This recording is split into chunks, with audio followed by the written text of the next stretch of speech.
Vítejte! Pokud jste se ještě nepřipojili k našemu webináři o 7 nástrojích kvality, doporučuji neváhat. V následujících chvílích se dozvíte, co přesně vás ve webináři čeká. Vytvoříme ve vteřině jeden z nejmocnějších nástrojů kvality, který se jmenuje Ishikawa diagram neboli diagram rybí kost. Klasický flowchart zná každý, ale co třeba flowchart 4.0? Než se pustíme do regulačních diagramů, tak si ještě naznačíme, jaké teoreticky by nás čekaly druhy a typy procesů z pohledu statistické způsobilosti.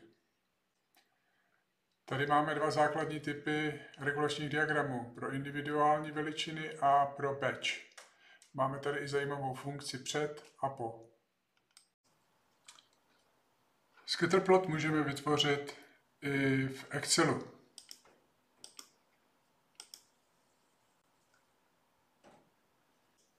Scatterplot, a to je ta nejlepší možnost, lze vytvořit i v statistickém softwaru Minitab.